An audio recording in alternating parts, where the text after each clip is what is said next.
بسم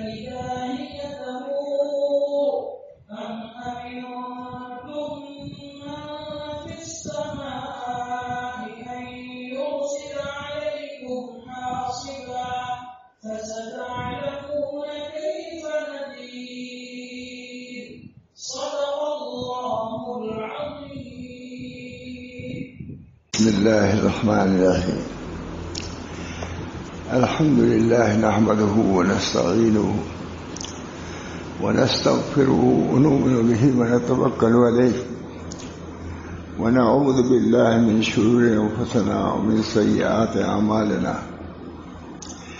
من يهده الله فلا مضل له ومن يضلل فلا هادي له.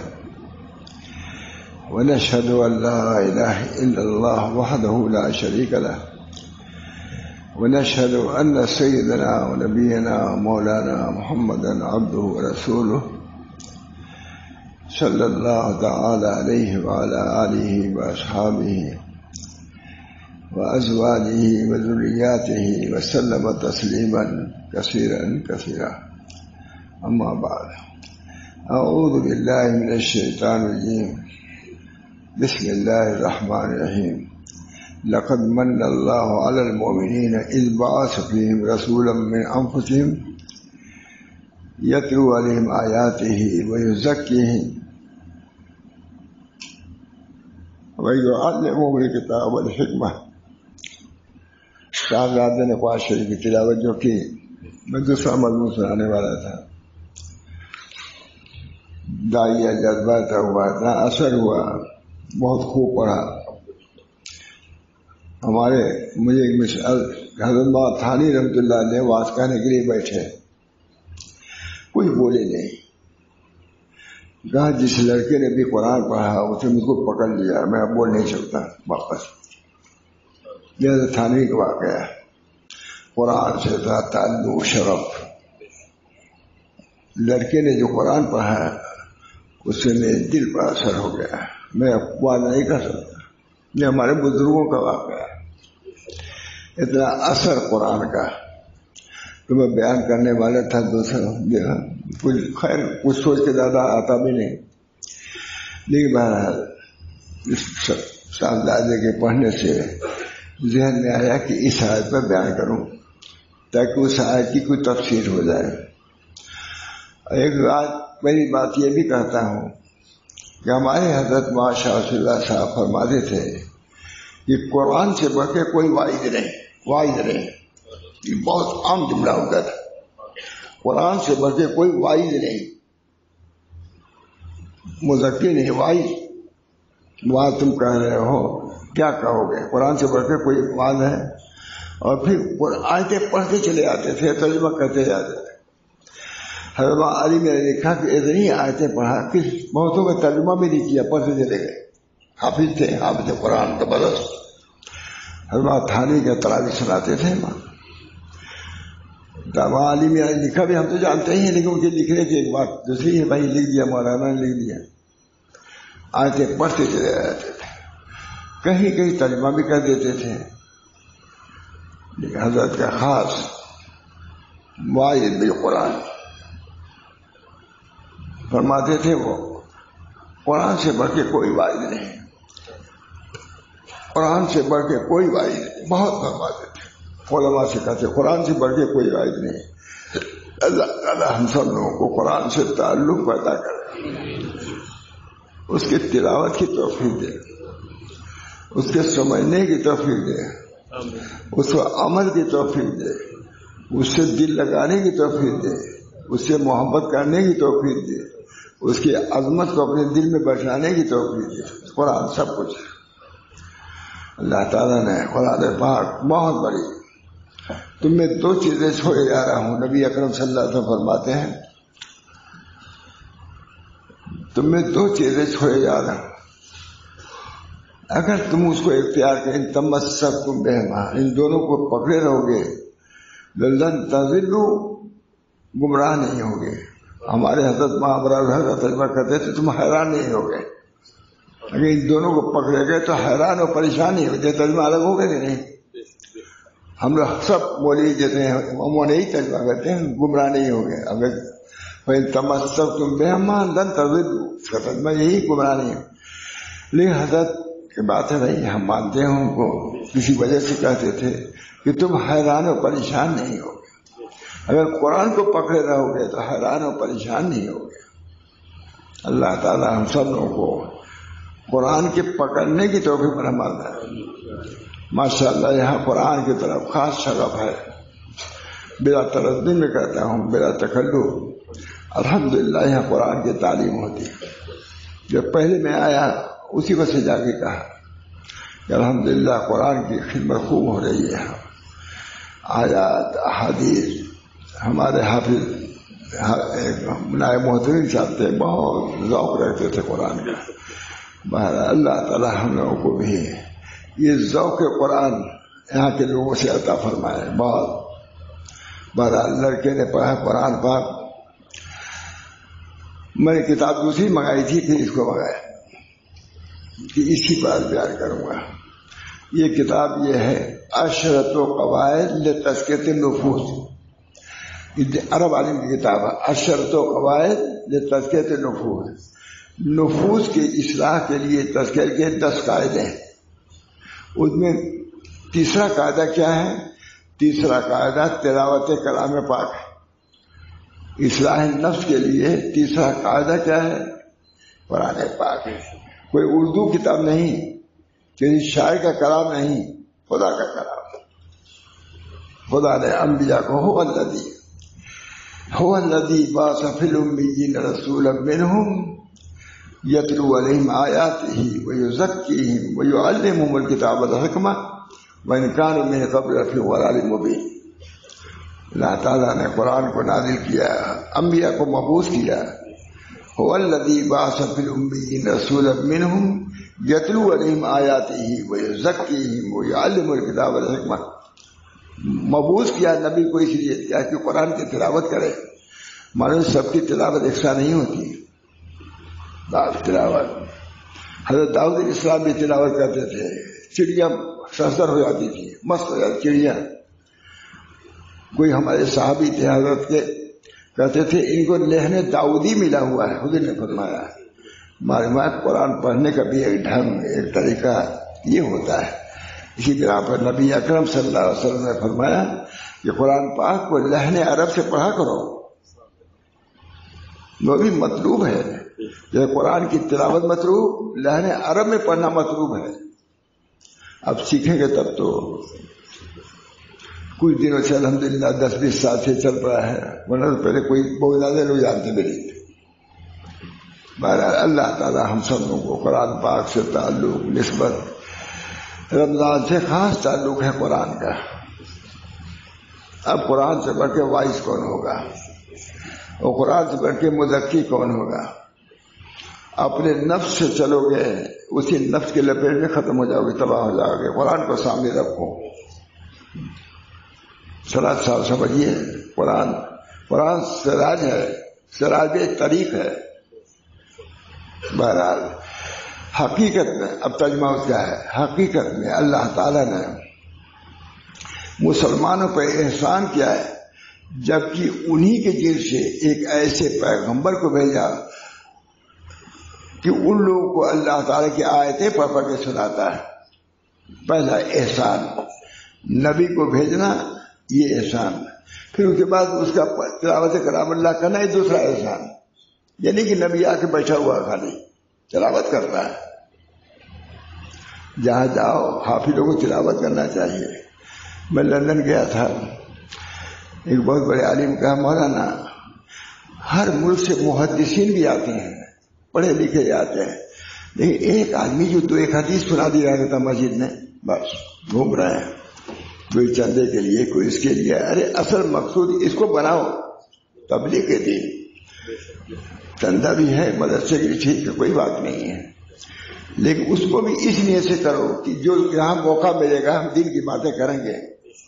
آپ کی ذمے سے ساکت نہیں ہوا ہے امر بالمعروف، اور نہیں منکر ساکت نہیں ہے. فرماتے ہیں الامر بالمعروف نہیں منکر قطب العظم فی الدین. دین کا قطب اعظم امر بالمعروف ہے. القطب علوم لکھتے ہیں امر بالمعروف نہی منکر یہ قطب اعظم ہے دین میں. جب قطب کسی کہتے ہیں یہ جاتا ہوتا ہے تو درمیان میں جو ہوتا ہے جس چکی چلتی ہے اس کو قطب کہتے ہیں. لہذا قطب الاعظم فی الدین امر بالمعروف نہی منکر یہ قطب اعظم ہے دین میں. جب کھوٹے ہی ہو جائے جاتا چلے گا جاتا چکی اب لوگ کہتے ہیں چکی چلے گی معلوم تھا.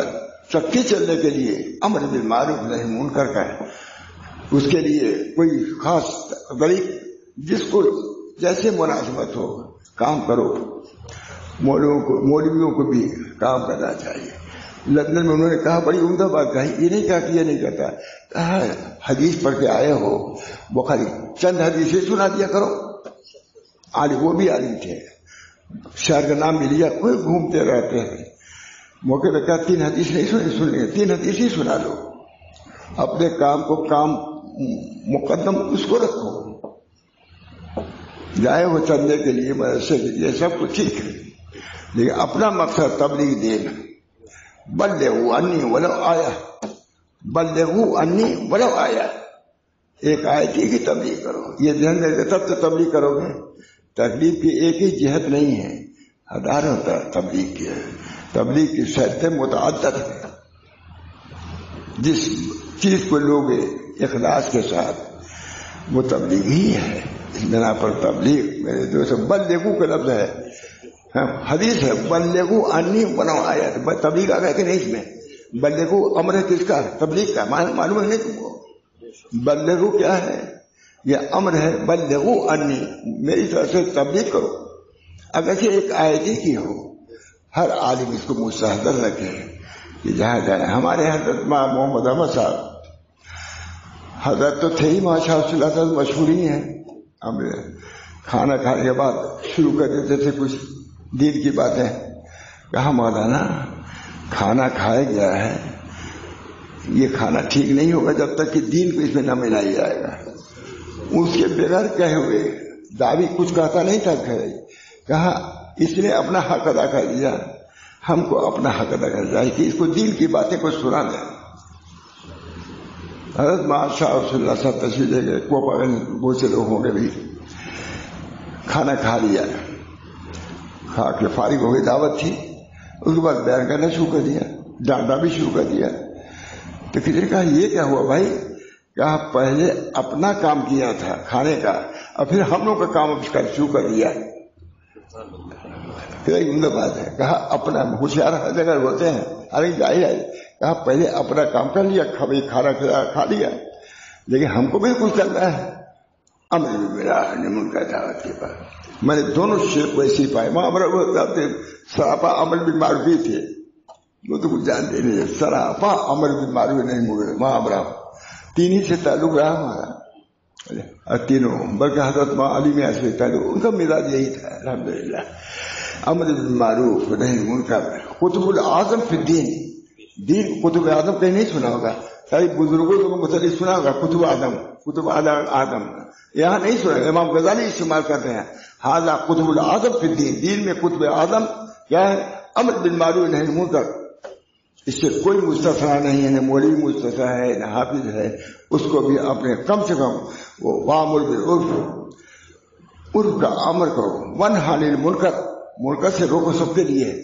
اس بنا پر کوئی شخص اپنے لڑکوں کی طرف سے فارغ نہیں ہو سکتا. بیوی بچوں کی طرف سے فارغ نہیں ہو سکتا. جو چاہے کرے.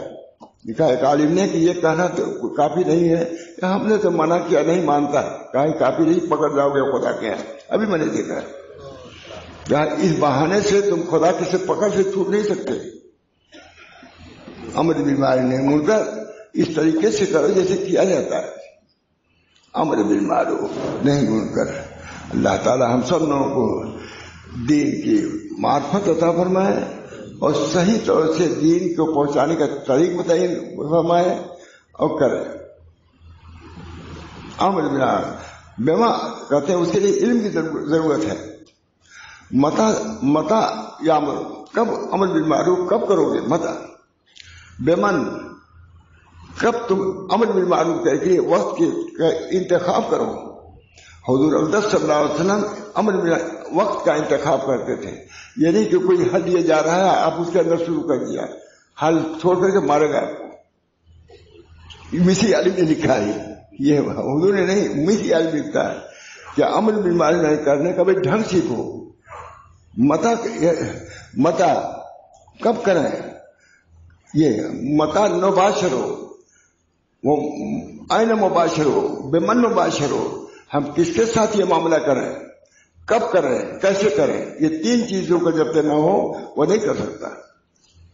متابع سابق کا شاپ دبیا متضری عالم لکھ رہا ہے. یہ بہرحال دوستو, لقد من اللہ, کہتے ہیں حقیقت میں اللہ تعالیٰ نے مسلمانوں پہ احسان عظیم کیا ہے, جبکہ ان میں انہی کے جن سے ایک پیغمبر کو بھیجا ہے کہ وہ لوگوں کو اللہ تعالیٰ کی آیتیں پڑھ پڑھ کے سناتا ہے. اللہ کی آیتیں سناؤ, سنیں نہ سنائے, اپنا معمول بناؤ. ہم 3 آیتیں سنائیں گے, 2 آدمی بیٹھے انہی کو سناؤ. زیادہ طویل تقریب ہمارے یہاں سنانے لگے تو آدھا گھنٹہ 1 گھنٹہ میں وہ بھاگ جائیں گے سب. تھوڑا مختصر سناؤ, مولوی تھے, لیکن یہ نہیں. ارے وہ تو یوں ہی 1 منٹ میں بیٹھے, اور وہ بیٹھ گئے تو تم نے آدھا گھنٹہ شروع کر دیا. ایسے بعد سب کے کام کا وقت رہتا ہے, گاڑی. میں نے منع کیا ان کو, بالکل ہر کسی ایسا کوئی سنبھال سکو, سمجھ سکیں, قبول کر سکیں, ایسے کرو. انہی کے لیے وہ ان لوگوں کو اللہ تعالیٰ کی آیتیں پڑھ پڑھ کر سناتے ہیں اور ان لوگوں کی صفائی کرتے رہتے ہیں. یہ بھی ایک بڑی بڑی بات ہے.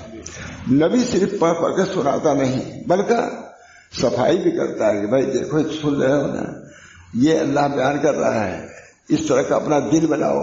حضور صلی اللہ علیہ وسلم یہ فرما رہے ہیں, حضور کے کہنے متعلق اپنے کو سنوارو, اپنے ڈھالو, تب ان کی شفاعت ملے گی. شفاعت لأہل الکبائر من امتی, شفاعت کا مستحق وہی ہوگا جس سے شفاعت اسی کرتا ہے آدمی جس سے وہ راضی رہتا ہے. اور راضی نہیں تو شفاعت کرے گا, یہاں کچہری میں جائے گا, کچہری میں اسی کو شفیع بنایا جاتا ہے جو اس سے راضی ہے, اور اسے دشمنی مانی جا کے بگاڑنے دیا ہوا.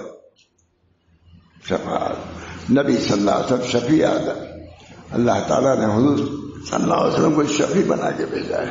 فرماتے ہیں وہ ان لوگوں کو اللہ تعالیٰ کی آیتیں پڑھ پڑھ کر سناتے ہیں اور ان لوگوں کی صفائی کرتے رہتے ہیں. کتاب و فہم کی باتیں بتلاتے رہتے ہیں, کتاب و فہم کی باتیں بتلاتے رہتے ہیں. اب دیکھیے پڑھا کیا ہے, بیان قرآن کا ترجمہ. بیان قرآن سے میں نقل کر رہا ہوں. بیان قرآن معمولی کی تفسیر کتاب نہیں ہے, سب دیکھ اس کو دیکھیے.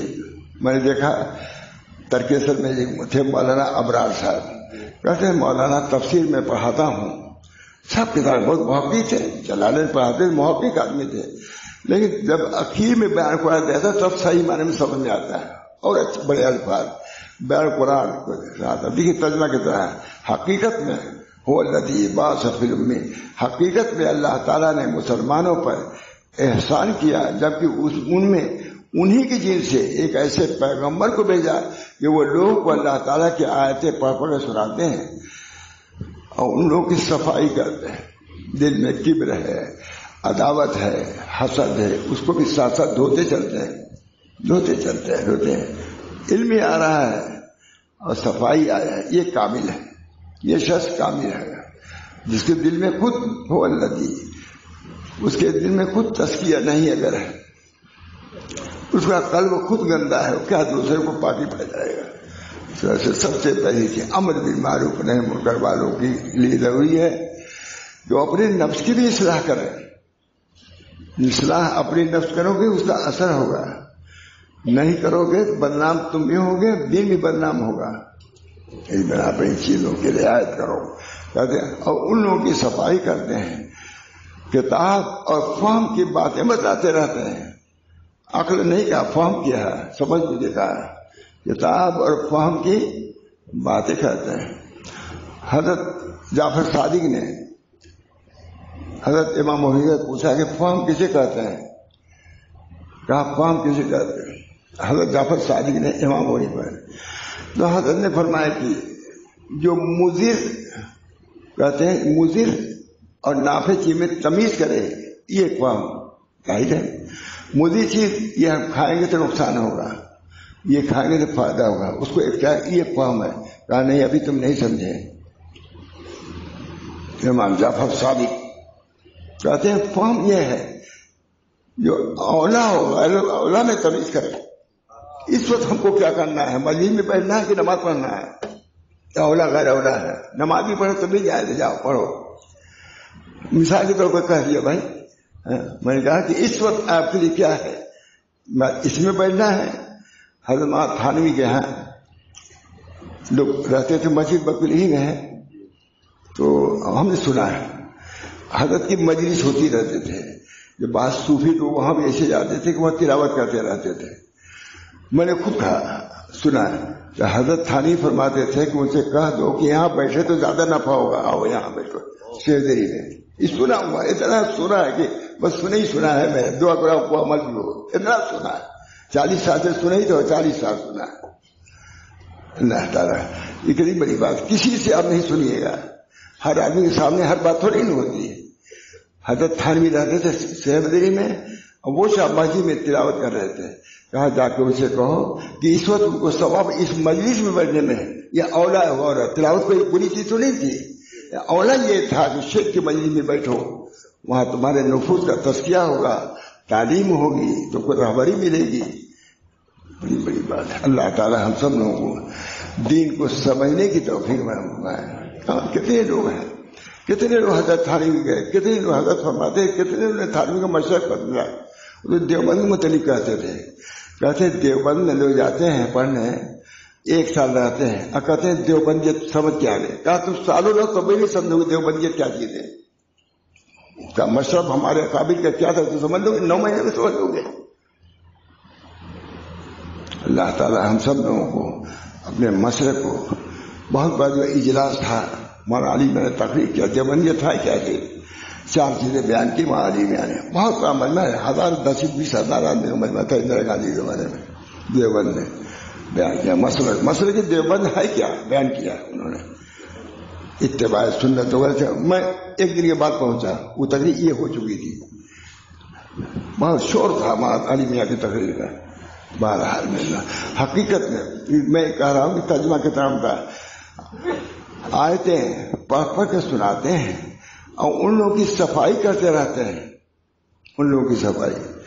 ہم لوگوں کو جب جلالین پڑھنے کی بات آئی، جلالین کیونکہ علماء بھی ہیں، حضرت کا مزاج میں بتاتا ہوں، ماشاء اللہ صاحب نے تو جلالین نہیں پڑھا ہے، کہا پہلے تم بیان القرآن پڑھو، اور بیان القرآن میں وہ آیتیں پڑھو جو اس اخلاق کے متعلق ہے، اس اخلاق کے متعلق، جہاں تک وہ آیتیں پڑھائی ہیں جو نفاق سے متعلق ہے، ہم لوگ خود پڑھا، نفاق کے متعلق جو آیتیں ہیں قرآن میں ان کو پہلے پڑھایا ہے، ابن کثیر میں، ابن ماجہ میں، اس میں یہ اگر ہو جائے گا ٹھیک تو سب آگے تم سمجھو گے نہیں، سمجھ بھی نہیں پاؤ گے قرآن کو۔ قرآن کو سمجھنے کے لیے ہے کہ دل کی صفائی ہو۔ حضور اقدس صلی اللہ علیہ وسلم کا قلب مبارک کتنی مدد دھویا گیا صرف اس لیے کہ قرآن اس نے رکھنا تھا۔ شک کا صدر جب کچھ کرو گے تو شک تو نہیں ہوگا لیکن شرف مل جائے گا، شرف صدر، شک کے صدر نہیں، شرف صدر۔ بہرحال ایک چنانچہ جن چیزوں سے نفس کا تزکیہ ہوتا ہے ان میں سب سے عظیم چیز قرآن کریم ہے۔ ہم یہ سنانے والے نہیں تھے، کتاب بعد میں منگایا ہے، یہ صاحبزادے کے پڑھنے سے دل پر عجیب اثر ہوا۔ قرآن آج قرآن ختم بھی ہو جاتا ہے، ابھی کل بھی پڑھا جائے گا۔ عجیب پڑھنے والے لوگ، ٹکڑے ٹکڑے ہو جاتا ہے دل۔ ایسا قرآن سے مناسبت اصل قرآن ہے۔ نبی مرسل اور ملک مقرب جب شفاعت سے عاجز ہو جائے گا پھر قرآن اٹھے گا کہ میں شفاعت کروں گا۔ نبی ہو یا کوئی بھی ہو وہ اللہ کا غیر ہے، نبی مرسل یا کتاب کچھ نبی خدا کا غیر ہے، لیکن یہ قرآن یہ تو غیر بھی اس کو نہیں کہا جا سکتا، خدا کا غیر ہے، نہیں کہا۔ کلام نفسی اسی وجہ سے سب باتیں کلام نفسی و لفظی، یہ کلام حضور کی صفت ہے اور نبی اس کے مانتے کہ رسول ہے، دونوں میں فرق ہے۔ اللہ تعالیٰ نے نبی کریم صلی اللہ علیہ وسلم کو بہت بڑا منصب، لیکن قرآن کا بھی ایک منصب ہے، لکھا ہوا ہے کہ جب تک نبی مرسل عاجز ہو جائے گا تو قرآن اٹھے گا کہ ہمیں اب شفاعت کرے گا، شفاعتی لأہل الکبائر من امتی. بہرحال سب سے عظیم چیز قرآن کریم ہے جو تزکیہ کی کتاب ہے. اب قرآن کو کسی نے کہا تزکیہ کی کتاب؟ کسی نے نہیں کہا. یہ عالم لکھ رہا ہے، عرب عالم لکھ رہا ہے کہ تزکیہ کی کتاب ہے، اس کا منبع سرچشمہ اس کی اصل ہے. لہذا جو شخص اپنے نفس کا تزکیہ چاہے تو اس کو چاہیے کہ وہ اللہ کی کتاب میں تلاش کرے. ترجمہ ہم لوگوں نے کیا الحمدللہ، ہے نا ترجمہ شریف. لہذا جو شخص اپنے نفس کا تزکیہ کرے، کئی مولوی مل کے کیے ہیں ترجمہ. ایک مولوی تھے بستی والے، یہاں آ کے رہتے تھے ترجمہ، تو وہ بھی شریک تھے کے تلاوت میں، انتقال ہو گیا. کیا نام ہے؟ مولوی رشید احمد، یہی رہتے تھے، جانتے ہو گیا. جو تزکیہ کی کتاب ہے اس کا منبع اور سرچشمہ اس کی اصل ہے. لہذا جو شخص اپنے نفس کا تزکیہ چاہے تو اس کو چاہیے کہ وہ اللہ کی کتاب میں تلاش کرے. کتنی بڑی بات ہے. قال ابن عباس ضمن اللہ لم يتبع القرآن اللہ یذل فی الدنیا ولا یشقی فی الآخرہ ثم ترى. حضرت ابن عباس نے فرمایا کہ اللہ نے ضمانت لی ہے جو قرآن کی اتباع کرے گا تو کبھی گمراہ نہیں ہوگا. ایک ڈپٹی صاحب ہمارے رہا رہتے تھے، حضرت کے زمانے پڑھتے ہی رہتے تھے، تلاوت کرتے، ڈپٹی تھے، تلاوت کرتے ہی رہتے تھے. خود کہتے تھے مولانا میں کہتا ہوں کہ کوئی لڑکا قرآن پڑھنے صحیح کبھی گمراہ نہیں ہوگا. ڈپٹی تھے. ایسی عمدہ بات. حضرت ہمارے فرماتے تھے کہ وہ ولی ہیں. لیکن تم لوگ سمجھتے ہو کہ قرآن پاک کی تلاوت کرنے والا بڑا ولی ہو سکتا ہے؟ یہ تم وہی سمجھ وہ تنزیہ ان کے جملے بہت ہوتے تھے، لیکن تم لوگوں کو ولی نہیں سمجھو گے. تم تو پھٹے پرانے کپڑے میں کوئی آگے ادھر ادھر کی بکواس کرے وہ ولی ہے تمہارے نزدیک. ولی یہ ہے جو قرآن سے تعلق رکھتا ہے. دن رات اسی پر تقریر دیا. میں کہا کہ اس میں غلط فہمی ہو رہی ہے، اسے مجھے اس مسئلے کو صاف کرنا ہے. لیکن کون سنتا ہے؟ مجھے جانتے بھی نہیں کیا کہتے تھے کیا کرتے تھے. چلے گا سب اس کا منبع سرچشمہ ان کے اصل. لہذا جو شخص اپنے نفس کا تزکیہ کرنا چاہے ان کو چاہیے کہ وہ اللہ کی کتاب میں طلب کرے. حضرت ابن عباس سے ارشاد ہے تتبع قرآن کے لیے اللہ تعالیٰ نے زمان لیا، متبع قرآن کے لیے اللہ تعالیٰ نے زمان لی ہے. وہ گمراہ نہ ہوگا، وہ آخرت میں شقاوت سے متصل نہیں ہوگا. پھر آیت لائق ہوئے افمن اتبع ہدایا ولا یضل ولا یشقی. تو جو شخص میری اس ہدایت کا اتباع کرے گا تو وہ نہ گمراہ ہوگا اور نہ شقی ہوگا. قرآن سے بدل جائے. ابن عباس نے یہ قرآن مستحضر تھا، قرآن مستحضر. ابن عباس نے فوراً یہ پڑھا.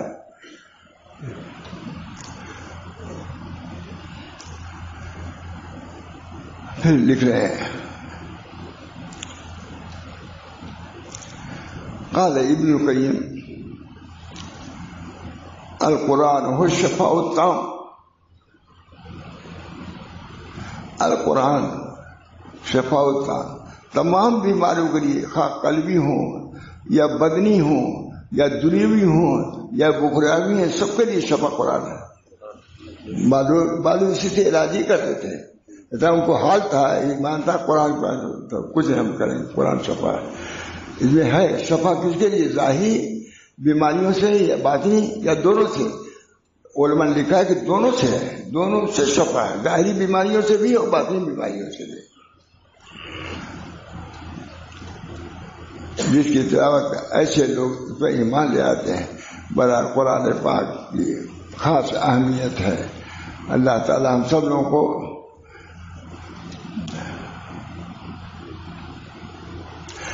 قرآن کریم کا پڑھنا معنی سمجھے. پڑھو تو کچھ سمجھو، کچھ تو جانو. طوطے کے رسی مت پڑھو. لیکن اتنا پر بھی اتفاق ہوا. ہمارے علماء کہتے ہیں نہیں کہتے تھے پڑھو ہی، لیکن کافی نہیں ہے. کسی شیخ کا خط آیا چپ چاپ کے آپ نے رکھ دیا، کافی ہو گیا. آپ کو پڑھنا چاہیے. نہ پڑھانا چاہیے. تب چیک کے خالی چومنے چاہنے سے حق ادا ہو جائے گا؟ کیا اس کے اندر ہدایات ہیں؟ تم کو معلوم کرنا ہوگا. جب قرآن خالی چومنے چاہنے کے لیے نہیں ہے. ذہبوہا، یہود و نصارہ نے قرآن کو مذہب کیا، سنہرا کاغذ سے شہری لباسوں میں رکھا، لیکن انہوں نے اس کے حدود سے تجاوز کیا، ان کے اوامر کا امتثال نہیں کیا اور نواہی سے اجتناب کیا. قرآن سب کر دیا اور اٹھا لیا گیا، منسوخ کر دی گئی کتابی سے. نہ قرآن ہے نہ تورات ہے، یہ سب کو اللہ تعالیٰ نے منسوخ کر دیا کیونکہ ان کے لوگوں نے بے قدری کی. تو اللہ نے اس کتاب کو اٹھا لیا اپنے یہاں. اب قرآن رہے گا، یہ سب کوئی کتاب نہیں رہے گی.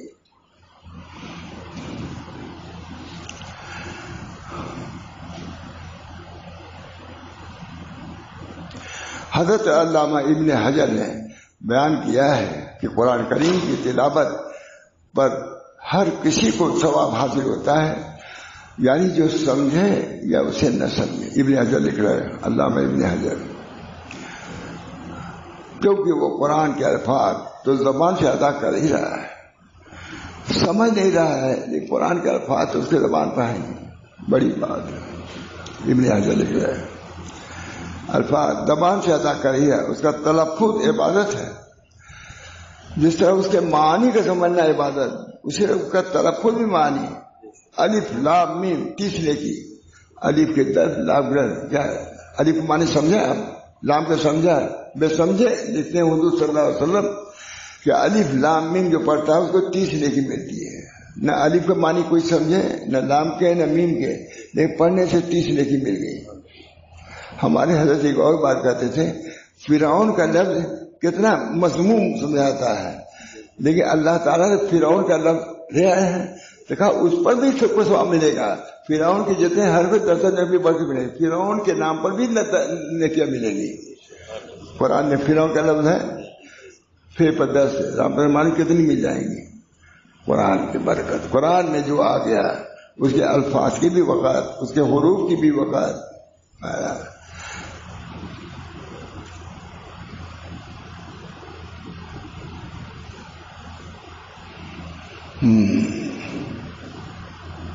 علامہ ابن حجر بہت ہی محقق شخص ہے، وہی ان کا قول نقل کیا ہے.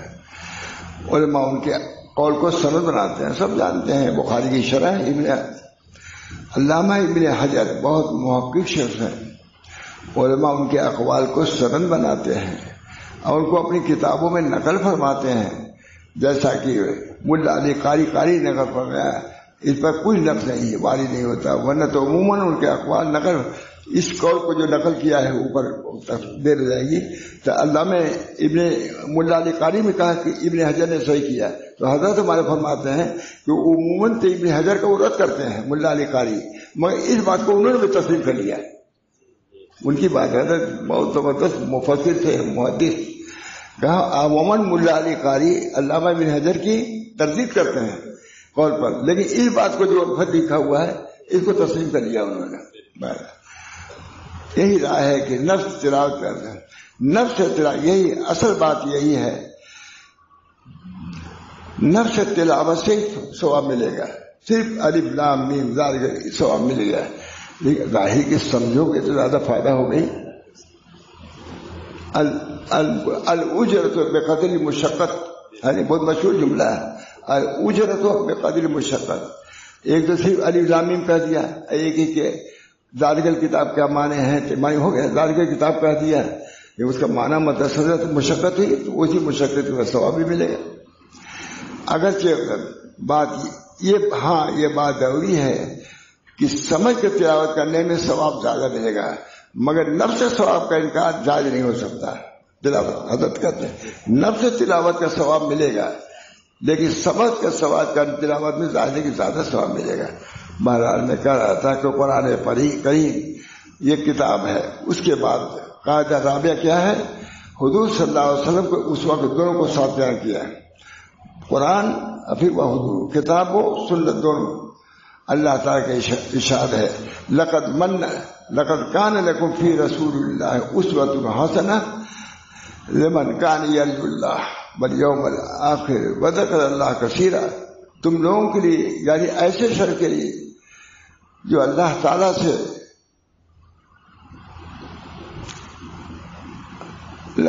اور روز قیامت سے ڈرتا ہے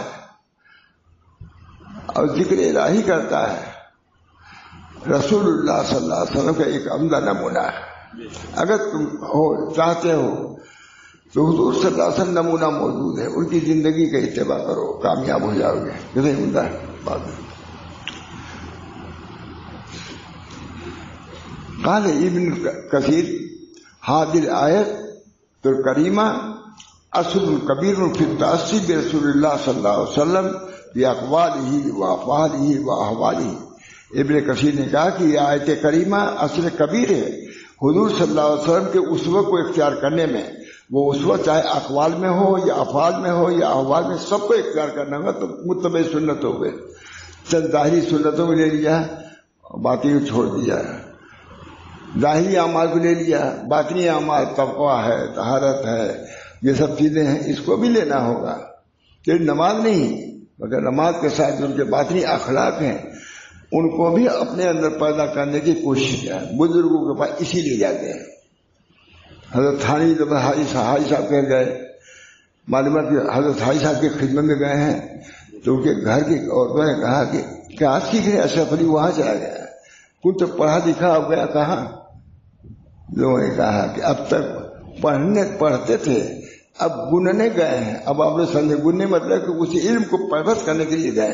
حضرت حاجی صاحب کی خدمت میں معلوم ہے پڑھنا اور ہے، اب گننا اور ہے، عورت نے بدلا ہے۔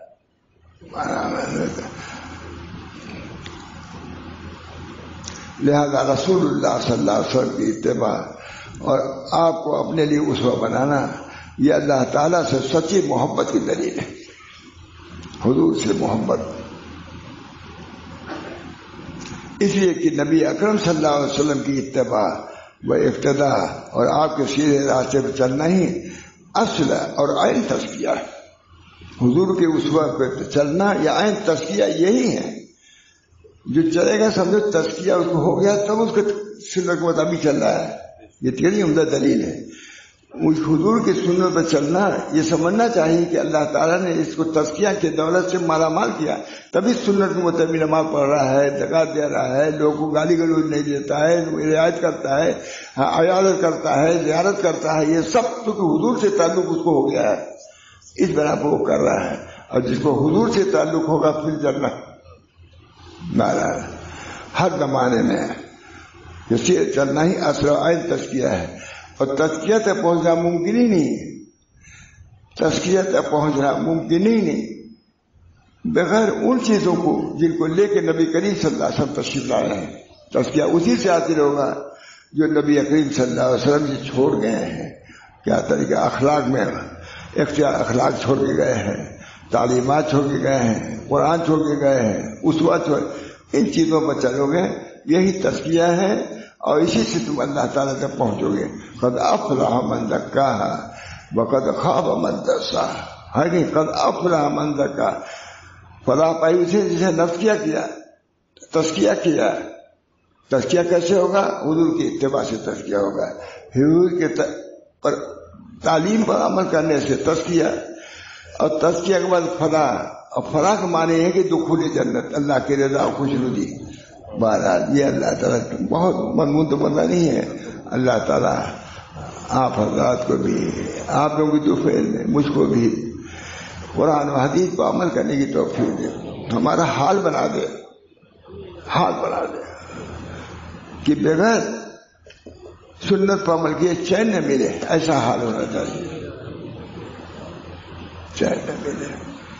کیسے نماز چھوڑ سکتا ہے آدمی؟ جس کے دل میں اللہ کی محبت، نماز چھوڑ سکتا ہے؟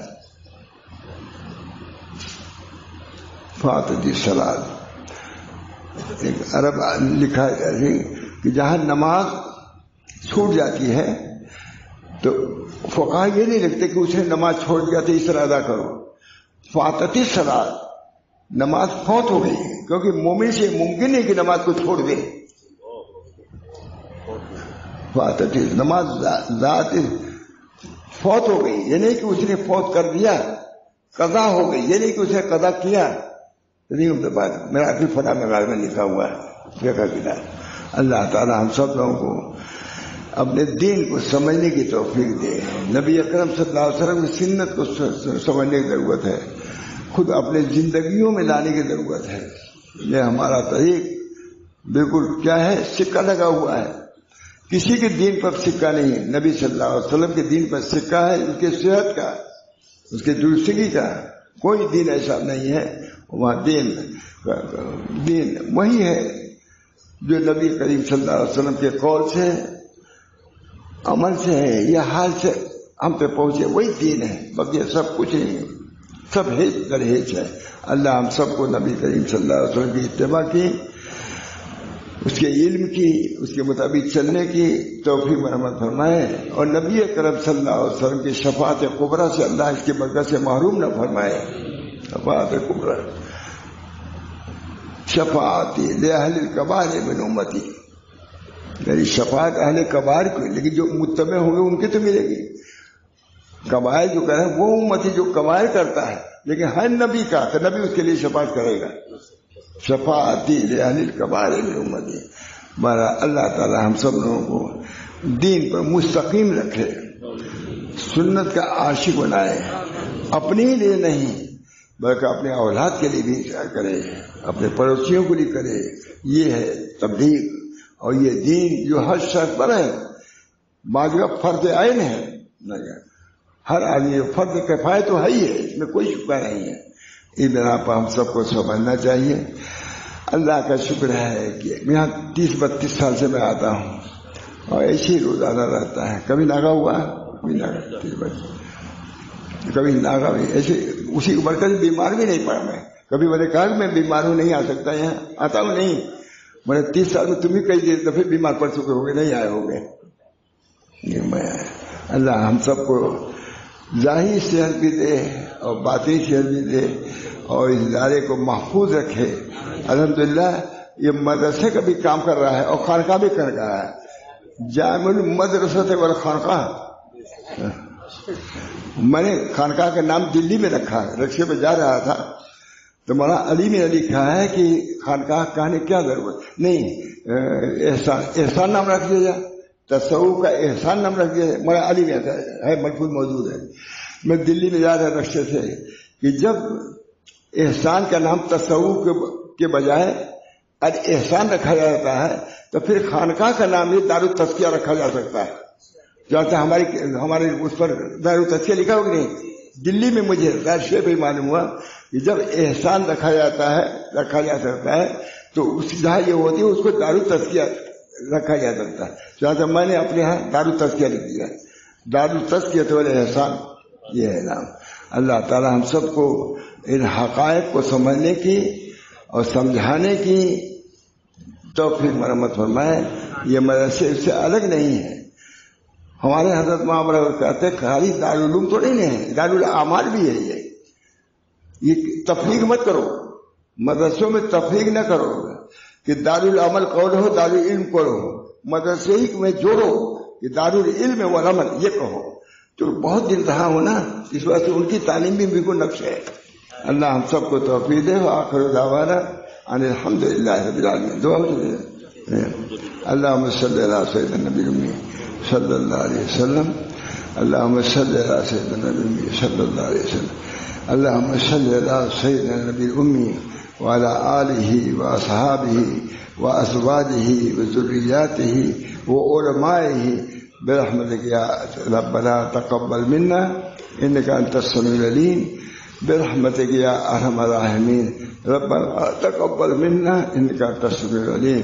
اللہ تعالیٰ ان دعاؤں کو, ان باتوں کو قبول فرما اور ہم سب لوگوں کے جنت میں داخلے کا اس کو ذریعہ بنا. دعا اللہ رحمتک یا ارحم الراحمین برحمتک سید نبی کریم.